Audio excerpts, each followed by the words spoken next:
I have been with my husband Harry for almost 3 years now. I love his family. His mother is sweet and caring. His father has always enjoyed talking with me, and easily made me part of the family.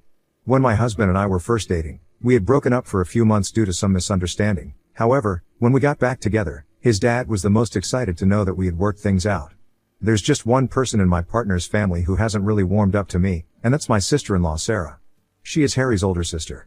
Ever since I started dating my boyfriend, things with Sarah have always been a bit awkward. I have heard stories from other girls who have dated guys with sisters. There's often some sort of power dynamic at play. But I had never experienced this until I started dating my husband. When Sarah was cold to me, I didn't let it bother me too much, especially because I felt like I fit right in with the rest of his family. Harry did eventually tell me as to why his sister was so possessive about him. You see, while they were growing up, their mother's health wasn't doing so well and she was constantly in and out of hospitals, so their father was really distracted taking care of their mother. His sister, who was older than him, felt like she was responsible for him. She would make sure he completed his assignments and would even cook for him. She would constantly tell him how she was his second mother and act like one also. She would not allow him to hang out with any girls and he would have to ask for her permission before going out on a date. She would constantly call him and check up on him to make sure that he was okay. Sarah would also interfere in his relationships and fight with his exes, which meant a lot of girls would break up with my husband as they could not deal with his sister's nosiness. As they started growing up and their mother's health improved, Harry became more and more independent and stopped taking permission from his sister. She would constantly tell him to hang out with her, but he would refuse and go off partying with his friends. Sarah didn't like that and had even gone so far as to install a tracking app on his phone so that she could find out where he was. On one occasion, she showed up at a party that Harry had gone to with his friends. She yelled at him for not inviting her also and basically embarrassed him in front of everyone. This led to a huge fight, and this is how Harry found out about the tracking app she had installed on his phone. He told their parents everything and Sarah was scolded because of that. When Harry first told me about all this, I thought of breaking up with him and running away from all the craziness. I mean, this wasn't normal at all. However, I loved him and I could not judge him based on his sister's actions. I mean, he was a victim in all this as well, so I decided to stay. However, I have been really careful around her from that day. In my husband's family, there's always been a strong tradition of gathering for family dinners every couple of weeks and for every holiday without fail. We take turns hosting these dinners, rotating between different family members' homes. It's during these gatherings that Sarah and I mostly get to interact because otherwise she never bothers to call me. I don't mind, hence when we meet I try to be as polite as possible. However, she tends to make comments or taunts that might seem harmless at first glance but are actually not. For instance, after we finish eating, I usually offer to clean the dishes while my boyfriend and his father clean up the table. Sarah sometimes helps me clean the dishes if she is ever in the mood. One evening, as I stood at the sink tackling the mountain of dishes, Sarah sauntered over and remarked, "Yeah, after how much you ate during dinner you should clean all these dishes to lose some extra calories." Now I don't mind doing the dishes on my own, but I was really hurt by the comment. It seemed like she was fat shaming me when I wasn't even fat, to begin with. Her comment struck a nerve and I replied back that maybe she should help me clean the dishes also because she has clearly put on some holiday weight. Now hearing this, Sarah immediately starts to yell at me for saying such an insensitive thing. When Phil, and Harry rushed over to check on us, she told them how shameless I was of calling her fat. I never called her fat to begin with, so I denied her accusations. In the end, she angrily left when no one came out to support her. She later texted me demanding that I apologize to her for everything, but I refused, telling her that I didn't think I said anything worth apologizing for. Ever since then, Sarah has hated me even more. She has been more and more rude to me when people are not around. When Sarah was getting married to her then boyfriend Neil, she informed everyone during a family event about how she wanted all of us to keep our Christmas dates open because she was getting married somewhere around that date. I ignored her as I had already made up my mind to not attend her wedding unless I was free that day. Later, after dinner, we were all sitting and discussing trivial things when Sarah asked me loudly if I still planned on visiting my family that year. Usually every year me and my family made a point to go on a trip together since we all lived so far away and never got to see each other. I don't know why Sarah even asked me that because she hardly ever interacted with me. Nevertheless, I calmly replied that yes, I would be visiting my family at the end of the year. Sarah then questioned whether I planned on skipping her wedding. I assured her that attending her wedding wasn't an issue for me, but I needed to know the date in advance to coordinate with my family plans, as I only saw them once a year. However, Sarah wasn't satisfied. She raised her voice, accusing me of being selfish and claiming that this was why she had never liked me since I always do what I want without thinking about other people. I tried to explain that I simply needed to know the date before committing, but Sarah persisted, accusing me of being ungrateful for everything her family had done for me. Her voice grew louder, and I could feel the discomfort of those around us. Attempting to defuse the situation, my mother-in-law intervened, reminding Sarah that I hadn't outright declined her invitation and it wasn't fair to expect me to cancel long-standing plans with my family, especially when they all saw each other monthly throughout the year. Sarah was still pissed but let it go. Later Harry told me that what I did was very wrong and that I should drop plans with my family altogether for Sarah's wedding. I pointed out to him that I never asked him to accompany me to any family event, so he had no right to force me to attend the wedding of his sister when she clearly hates me so much. He argued back that it was my action that had made her hate me and that I should resolve this issue with his sister, otherwise it would affect our relationship. In the end, feeling pressured and wanting to avoid further conflict, I sent Sarah a text apologizing for any misunderstanding and canceled my plans with my family. It was a difficult decision, but I hoped it would ease tensions within my partner's family. However, to my surprise, Sarah's wedding never took place that Christmas. Despite all the drama and upheaval caused by our disagreement, her marriage plans seemed to have fizzled out because of financial constraints. She had a court marriage the next year and a small reception in her backyard. I was so pissed at her that she created all this drama and I had cancelled all my plans for nothing, hence I never attended her reception. Harry did insist on me attending, but I put my foot down as I had enough of his sister's drama. I also stopped going to their multiple family dinners every month. I only went for special holidays, otherwise I would ask Harry to go alone. He used to go but would then come back and complain about how he was bored without me. As time passed, he also stopped attending multiple family events. I don't think it was necessarily because of me, but before he was available to his family at the drop of a hat. However, after we moved in, his priorities did change like anyone's would. His sister would call him and ask about why he wasn't attending this dinner or that event, and he would tell her how he was tired or he had too much work. However, I started hearing from some of my husband's cousins that Syl had been going around telling everyone how I was to be blamed for all this. According to her, I was stopping Harry from meeting his family when it wasn't even true. I asked Harry to clarify the situation to his sister as I didn't want to be used as a scapegoat. He agreed, and during the next family event, he took it upon himself to confront Sarah. I wasn't privy to their conversation, but from what I later heard, it erupted into a heated argument. Sarah accused me of being abusive towards Harry, claiming she had observed a pattern of narcissistic behavior in me over the years. She alleged that I was deliberately isolating Harry from his family, painting me as manipulative and controlling. When Harry defended me, telling her how I always encouraged him to participate in family events, Sarah dismissed it, saying I was just manipulative and he could not see it. She hurled insults at me, questioning my character and suggesting that Harry deserved better. Despite Harry's attempts to reason with her and defend our relationship, Sarah grew even more incensed. She berated him, accusing him of being blinded by love and unable to see how I was supposedly using him for his money and looks. The confrontation left Harry really shaken up, and he came back home to tell me that he was done with his sister altogether. For months, he blocked her and didn't let Mill and Phil guilt him into talking to her. However, things changed when we found out from relatives that Syl was pregnant. Mill and Phil had an intervention for Harry and pleaded with him to mend things with his sister before she gave birth. Harry had no choice but to agree, and he had a few lunches with his sister after that where they talked things out. Everything was okay between them. However, she never once apologized to me for how she had talked about me. When I pointed it out to Har, he told me to just let things go since she is going to be a mother soon and hopefully will grow up. I wish that was true.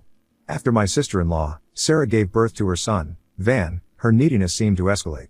She began frequently calling Harry to babysit her baby. She would tell him how she and her husband needed to work to support the baby, so the least he could do as a brother was take care of his nephew. However, Harry, feeling apprehensive about looking after an infant alone, would often check in with me first.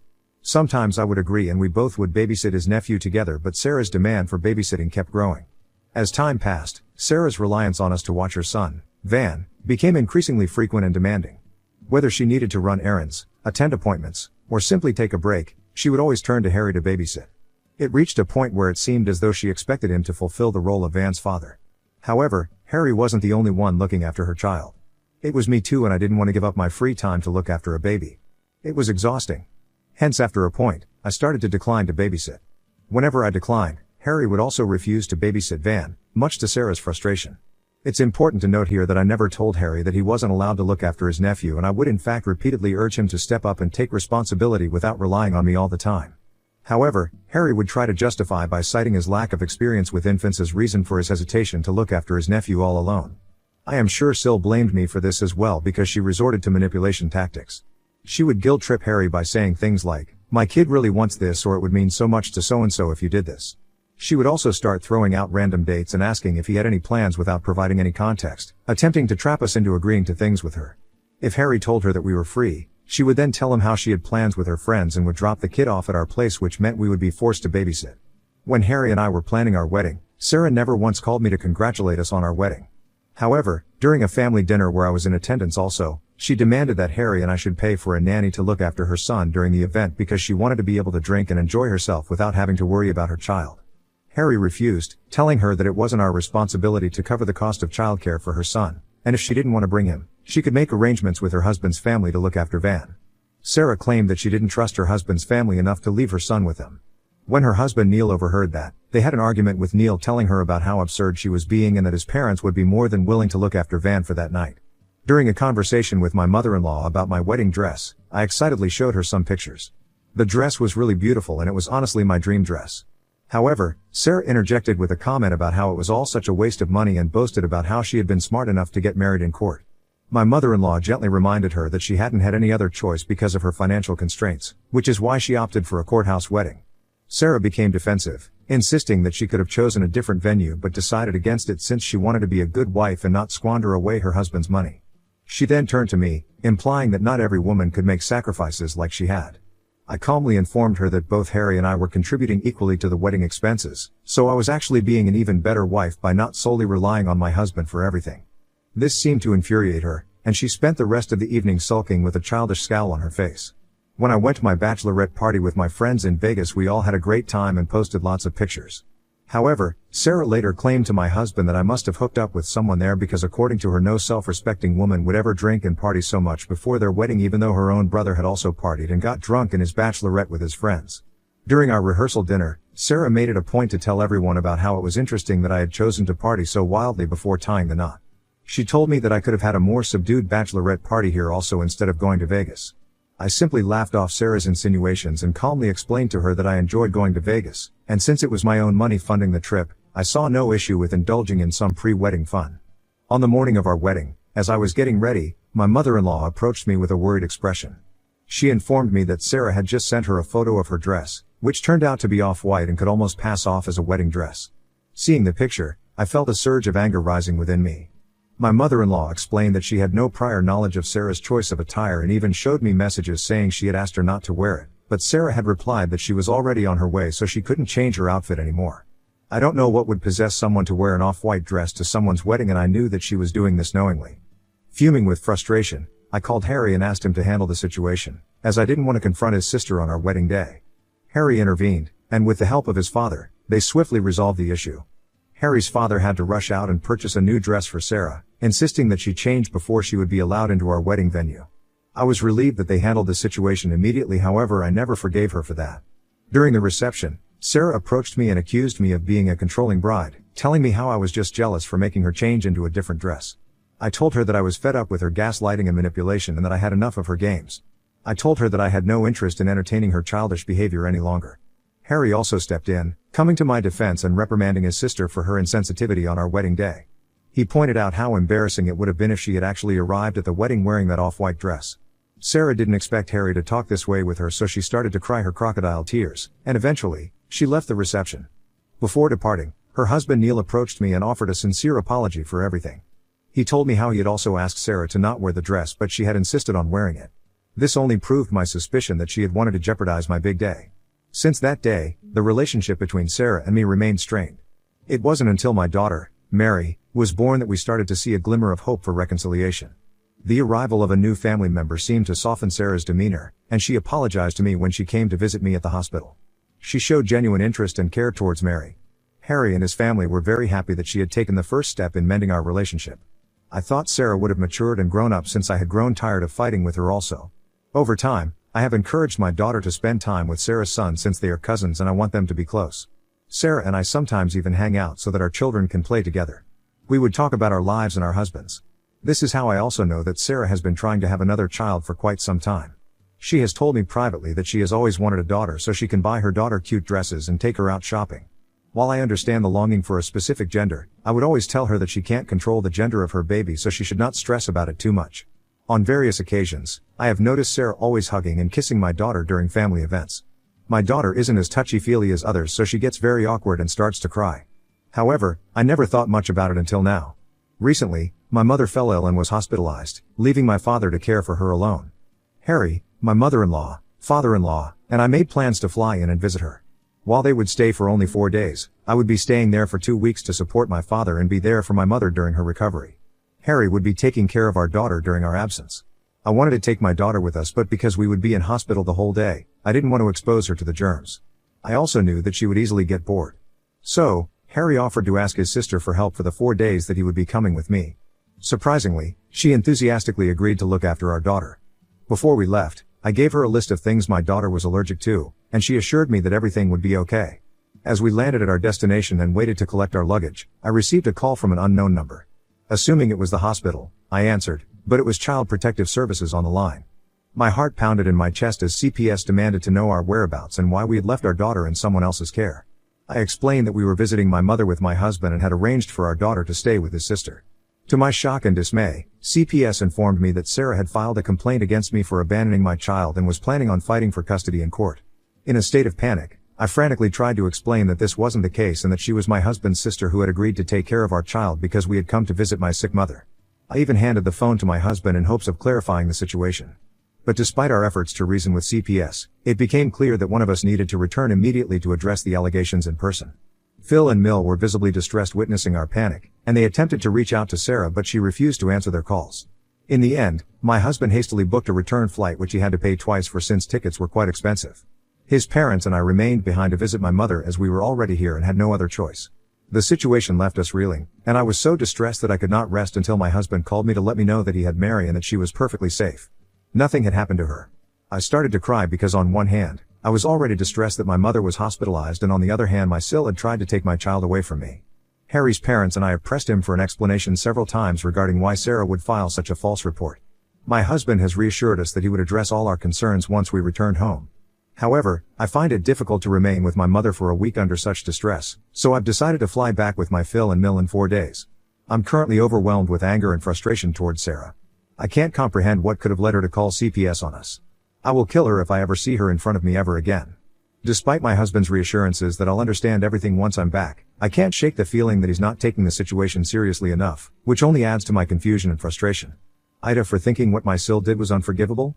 Update 1. It's been 4 days since my last update and I wanted to update that I am finally going back home today. I don't want to give away any medical details but my mother is slowly recovering even though she is still hospitalized. Once I have confirmed that Mary is doing well, I may consider returning again, depending on how things unfold with my family. I'll be sure to provide another update soon. Also want to address concerns regarding my husband's capability to care for our child. While he was initially tasked with babysitting his nephew when he was younger due to his sister's demands, he has since matured into a wonderful father. I have complete confidence in his ability to take care of our daughter. He cares for her attentively and treats her with the utmost love and care. Kindly don't blame my husband for this fiasco of why my Sil called the CPS. For the last 4 days, Phil and Mill have tried everything to get in touch with her and her husband but no one is answering their calls. I don't know if that is fishy or not but I just wanted to update that here. Update 2. I know it's been a week since I updated and all of you have been messaging me and commenting on my posts like crazy asking me for an update. I want you all to calm down and stop imagining the worst case scenario. First of all, my husband and kid are perfectly safe. Nothing has happened to my child and she is her playful self as usual. Later, when we all sat down together to talk, my husband Harry explained the events that had unfolded. He revealed to us that the reason we had been unable to get in touch with her was because she was in a psychiatric hospital. We were taken aback and Mill looked concerned as Harry went on to explain more. Apparently, Sarah has become obsessed with getting a daughter which I kind of already knew but what I didn't know was that on the day we left Mary in her care, she saw it as an opportunity to fulfill her desire to have a daughter. Sarah planned on taking us to court and fighting for custody so she could take away our daughter. She did tell her plans to Neil who didn't believe her at first and thought it was a joke or something because no one in their right mind would even think something like this. However, she did file the complaint and then Harry had to fly back home to clarify the situation with CPS. After hearing his explanation and verifying all his details, CPS firmly warned Sarah against filing false complaints in the future. Later, Harry confronted her also as he could not believe that his own sister could have done something like this to us. It was then that Sarah started justifying her actions, telling him how she had watched me and my daughter for months and apparently I was not a good mother since I didn't kiss or hug my kid enough. She told Harry that every child loves to be held but that whenever she held my daughter, Mary, she would start to cry or get uncomfortable which made Sarah believe that I was perhaps abusing my daughter in private. Harry got pissed hearing this and told his sister that her behavior wasn't normal at all and that she was starting to get too obsessed with our daughter. Sarah kept repeating how she deserved to have our daughter so Harry pointed out how ridiculous her assumptions were and how wrong she was to call CPS on her own family without any proof. Eventually, after hours and hours of talk, Sarah broke down, admitting to Harry that she was not in the right state of mind and that she needed help. She said how she fantasizes about stealing our kid away from us since she has always wanted a daughter. Even her husband Neil was shocked to learn about the extent of her struggles. In the end, Harry and Neil had a heartfelt conversation, And Neil packed a bag for Sarah so he could drive her to a psychiatric hospital for treatment. This is why she has been unavailable for the past few days. Neil apologized to my father-in-law and mother-in-law for not picking up their calls, expressing his desire to clarify everything in person. Since then, Van has been staying with us for the time being. I know Neil works long hours, and I don't want Van to be alone in the house, so we've welcomed him into our home to ensure he has company and support during this challenging time. Now that everything has been explained, I can understand why my sister-in-law called CPS and why my husband waited until now to explain everything. It's a lot to process, and honestly, I'm at a loss for words myself. Update 3. Wow, my post has gone viral. I listened to all of your advice and I have talked to my husband as well. He has agreed to take a restraining order against my sister even if she is getting treated for her mental health. I am honestly scared of leaving my child behind and visiting my parents next week. However, my husband and in-laws have assured me that they are going to make sure that nothing happens to my child. I also feel immensely guilty that I didn't spend enough time with my parents, especially given my mother's illness. Hopefully this time, I can spend some quality time with my father and be there to support and watch over my mother as she continues her recovery journey.